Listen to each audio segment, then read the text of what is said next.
शिक्षक सेवा आयोग अध्यापन अनुमति पत्र सम्बन्धमा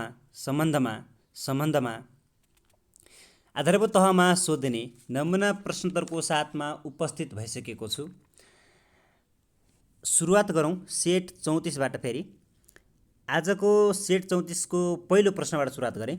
राष्ट्रिय शिक्षा पद्धतिको योजना 2028 लागू हुनु पूर्व शिक्षाको कुन संरचना प्रचलनमा थियो?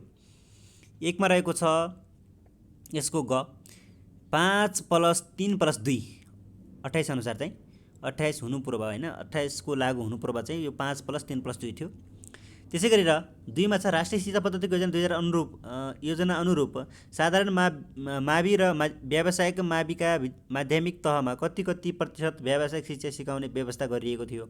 यसको सही जवाफ रहेको छ क साधारण माविमा 20% र व्यावसायिक माविमा 30देखि 40%। प्रश्न नम्बर 3 मा छ केन्द्रीय विद्यालय शासनको फाइदा कुन हो? यस प्रश्नको सही जवाफ रहेको छ रणनीति परिवर्तनमा सहजता। प्रश्न नम्बर 4 दिगो विकास लक्ष्य नम्बर 4 नेपाल राष्ट्रिय प्रारूप 2078 देखि 88 सन् 2087 सम्म माध्यमिक तहमा महिला शिक्षकको प्रतिशत कति पुर्याउने लक्ष्य लिएको छ? यस प्रश्नको सही जवाफ रहेको छ 4 को क 33%। प्रश्न नम्बर 5 मा रहेको छ। प्रश्न नम्बर 5 मा शिक्षामा अधिकार सम्बन्धी अवधारणा 4A अप्रोच कसले ल्याएको अवधारणा हो? युनेस्कोले ल्याएको अवधारणा हो। प्रश्न नम्बर 6 मा जाउँ। एन्टिभाइरस सफ्टवेयर देखाएका मध्ये कुन होइन? ओरकल होइन, ओरकल। प्रश्न नम्बर 7 मा छ। प्रश्न नम्बर 7 मा जाउँ। राष्ट्रिय प्रारम्भिक कक्षा पढाइ कार्यक्रम 2014-15 र 2019-20 को मुख्य लक्ष्य कुन हो? यसको सही जवाब रहेको छ विद्यार्थीको सिकाइमा केन्द्रित रही शिक्षाको गुणस्तर सुधार गर्ने। प्रश्न नम्बर 8 मा जाउँ। शैक्षिक सत्र 2078 सम्म चाहिँ प्राविधिक शिक्षा तथा व्यावसायिक तालिम परिषद अन्तर्गत कतिवटा साझेदारीमा सञ्चालित शिक्षालयहरू रहेका छन्? यसको सही जवाब रहेको छ 38 वटा। प्रश्न नम्बर 9 मा रहेको छ राष्ट्रिय साक्षरता अभियानका क्रममा 15 वर्ष वा सोभन्दा माथिका कति प्रतिशत साक्षर भएका साक्षर घोषित गर्ने व्यवस्था छ? यस प्रश्नको सही जवाफ रहेको छ 19 को ख यो 95% हो। प्रश्न नम्बर 10 मा छ डिजिटल नेपाल फ्रेमवर्क कहिले जारी गरियो? यस प्रश्नको सही जवाफ रहेको छ विक्रम 2076। प्रश्न नम्बर 11 मा जाउँ। शिक्षक सेवालाई समावेशी बनाउन स्वीकृति शिक्षक दरबन्दी खुल्ला प्रतियोगितात्मक पदपूर्ति हुने शिक्षक पदका कति प्रतिशत पद खुल्ला प्रतियोगिताका लागि छुट्याएको छ? 11 को रहेको छ क 55%। प्रश्न नम्बर 12 सामुदायिक विद्यालयको जग्गाको स्वामित्व सम्पत्तिको अभिलेख संरक्षण र व्यवस्थापन कसको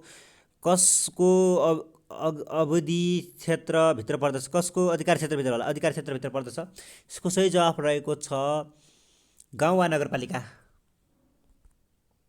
प्रश्न नम्बर 13 आधारभूत शिक्षा कक्षा 1 देखि 3 मा पाठ्यक्रम अनुसार उपलब्धि स्तर राम्रो भएको विद्यार्थीलाई कुन तहमा मापन गर्न सकिन्छ? 13 को रहेको छ ग तह 3। प्रश्न नम्बर 4 कार्यमूलक अनुसन्धानसँग कुन कुरा सम्बन्धित छ?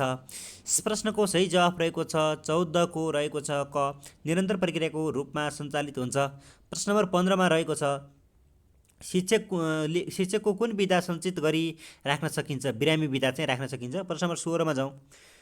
देहायका मध्ये आर्जित प्रेरक कुन हो? देहायका मध्ये आर्जिक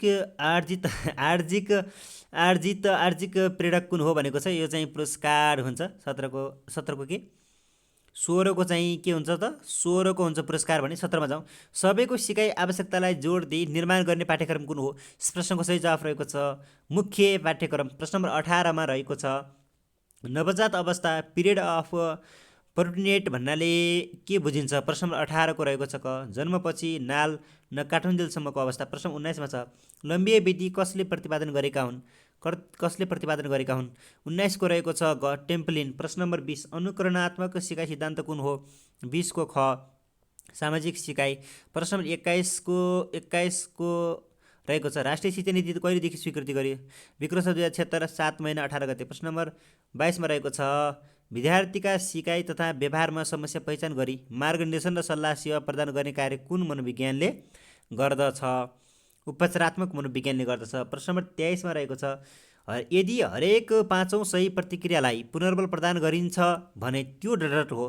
त्यो चाहिँ के हो भने 23को रहेको छ अनुपातिक पुनर्बल हो। प्रश्न नम्बर 24मा छ नियम निर्माण सिकाइ स्थानान्तरणको अवधारणा हो डट। यो भनाइ स्थानान्तरणको कुन सिद्धान्तमा आधारित छ? सिद्धान्तमा आधारित छ। 24को रहेको छ यो सामान्यकरणको सिद्धान्त। प्रश्न नम्बर 25मा छ शास्त्रीय सम्बन्धन सिकाइमा बाणी निर्माण गर्दा पहिलो चरणमा कुन कार्य गर्नुपर्दछ?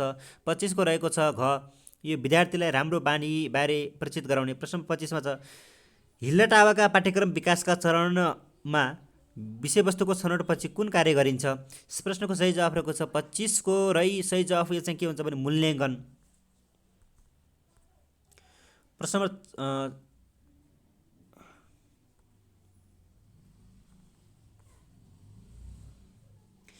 नम्बर 26को पनि भयो हैन।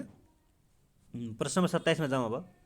प्रश्न नम्बर 27मा राष्ट्रिय पाठ्यक्रम प्रारूप 2076ले पाठ्यक्रममा समावेशी पद्धति लागू गरेको छ, गरी समावेश गरिएको छैन। यो 27को चाहिँ राष्ट्रिय पाठ्यक्रम प्रारूप 2076ले पाठ्यक्रममा समावेशी पद्धतिका लागि लक्षित समूहमा देखाएका कुन समूह समावेश गरेको छैन? फेरि सुन्नुहोस् यसलाई।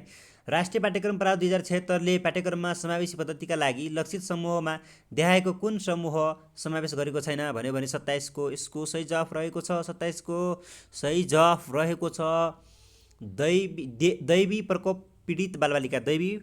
गको रहेको छ दैवी प्रकोप पीडित बालबालिका। प्रश्न नम्बर 28मा छ दैनिक पाठ योजनामा प्रयोग गरिने उद्देश्यमा देखाएको कुन क्रियापद उपयुक्त मानिँदैन? 28को रहेको छ जानकारी पाउन। प्रश्न नम्बर 29मा छ शिक्षक केन्द्रित विधि देखाएका मध्ये कुन हो? शिक्षक केन्द्रित विधि देखाएका मध्ये कुन हो? त्यो चाहिँ प्रदर्शन विधि हो। प्रश्न नम्बर 30मा आधारभूत शिक्षा पाठ्यक्रम कक्षा 6 देखि 8 2077ले आन्तरिक मूल्याङ्कनलाई कति प्रतिशत भार दिने व्यवस्था गरेको छ? 30को रहेको छ 50%। प्रश्न नम्बर 31मा छ कुनै एउटा कक्षामा एउटै मात्र शिक्षकले सम्पूर्ण विषयको पठन पाठन गर्ने शिक्षणलाई के भनिन्छ? 31को रहेको छ कक्षा शिक्षण। प्रश्न नम्बर 32 शैक्षिक सत्र 2077को शैक्षिक तथ्याङ्क अनुसार विद्यालय डट रहेका छन्। 32को रहेको छ 35,674। प्रश्न नम्बर 33मा रहेको छ विशेष योग्यता आचरण बानी व्यवहार र गुणलाई 4-5 वर्गमा विभाजन गरे त्यस्ता गुणहरूको कति मात्रामा विकास भएको छ? सोको अवलोकन चिन्ह प्रयोग गरी परीक्षण गर्ने विधिलाई के भनिन्छ? 33को रहेको छ श्रेणीमापन विधि। प्रश्न नम्बर 34 शैक्षिक व्यवस्थापन कहिलेदेखि एउटा स्वतन्त्र विधाको रूपमा स्थापित भएको मानिन्छ? 34को रहेको छ 34को सन् 1960। प्रश्न नम्बर 35मा शिक्षकको पेशागत विकासको प्रारूप 2072 अनुसार 10 दिनको तालिम अवधिमा सिकेका शिक्षकले आफ्नो विद्यालयमा गएर डट दिनका अभ्यास कार्य गरी प्रतिवेदन पेश गर्नुपर्ने व्यवस्था छ। यसको सही जवाफ रहेको छ 35को यो 30 दिनभित्र। प्रश्न नम्बर 36मा छ विक्रम 2039 सालदेखि शिक्षक तालिम दिन सुरुवात गरिएको योजना कुन हो? यसको सही जवाफ रहेको छ 36को विज्ञान शिक्षा परियोजना। प्रश्न नम्बर 37मा छ राष्ट्रिय पाठ्यक्रम प्रारूप 2076ले सार्वजनिक परीक्षामा साधारणतर्फ कति प्रतिशत बाहिरी परीक्षा हुने व्यवस्था छ? 37को रहेको छ 75%। प्रश्न नम्बर 38 खोज विधिको सबलता देखाएका मध्ये कुन हो? 38को रहेको छ प्रभावकारी सिकाइ। 39को रहेको छ शैक्षिक जनशक्ति विकास केन्द्रले कहिलेदेखि रेडियो प्रसारण तथा मुद्रित सामग्री मार्फत एसएलसी सहयोग कार्यक्रम सञ्चालन सुरु गरेको हो? 39को रहेको छ आर्थिक वर्ष 2062-63। प्रश्न नम्बर 40मा छ प्रत्येक बालबालिकालाई डटबाट शिक्षा, स्वास्थ्य, पालन पोषण, उचित स्याहार, खेलकुद, मनोरञ्जन तथा सर्वाङ्गीण व्यक्तित्व विकासको हक हुने व्यवस्था नेपालको संविधानले गरेको छ।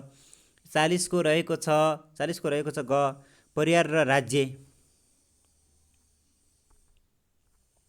प्रश्न नम्बर 41 अपाङ्गता भएका विद्यार्थीहरूलाई छात्रवृत्ति दिने प्रयोजनका लागि कतिवटा वर्गमा वर्गीकृत गरिएको छ? 41को रहेको छ 4। प्रश्न नम्बर 42 तेस्रो अन्तर्राष्ट्रिय नारी सम्मेलन कहाँ भएको हो? यस प्रश्नको सही जवाफ रहेको छ केनियामा भएको केनिया। प्रश्न नम्बर 43 विद्यालय सुधार योजना देशभर कहिलेदेखि निर्माण गरिएको?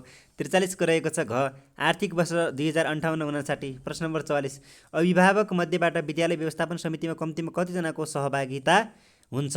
44को रहेको छ 4 जना। प्रश्न नम्बर प्रश्न नम्बर 45 शिक्षकको पेशागत विकासमा आर्थिक पक्ष अन्तर्गत कुन पर्दछ? 45 को रहेको छ ख पेशाको स्थायित्व। प्रश्न नम्बर 46 मा छ यी विद्यालय क्षेत्र सुधार योजना 2009 देखि 15 को कुन कुरामा बढी केन्द्रित योजना हो? 46 को रहेको छ ग गुणस्तर सुधार। प्रश्न number 47 fear of number 13 is dot यसको 47 को रहेको छ घ थ्रिस्ट डेकाफोबिया। प्रश्न नम्बर 48 मा छ दिएको समरूपतामा प्रश्नवाचक चिन्हको ठाउँमा के हुन्छ भनेको छ। यसको सही जवाफ रहेको छ 48 को ख यो 586 हुन्छ, 586 हुन्छ। त्यस्तै गरी 49 मा त उपयुक्त विकल्प छनौट गरी खाली ठाउँ भर्नुहोस् भनेको छ। यसको सही जवाफ रहेको छ 49 को सही जवाफ रहेको छ ख 49 नै हुँदो रहेछ। त्यस कारणले गर्दाखेरि चाहिँ 50 मा तल दिएका विकल्पहरूमध्ये नमिल्ने विकल्प अड छान्नुहोस् भनेको छ। यसको सही जवाफ रहेको छ अड भन्न बित्तिकै यसको सही जवाफ रहेको छ अड भन्न बित्तिकै 50 को रहेको छ ख 19 चाहिँ अड हो हैन, वर्ड नम्बर। ल धन्यवाद।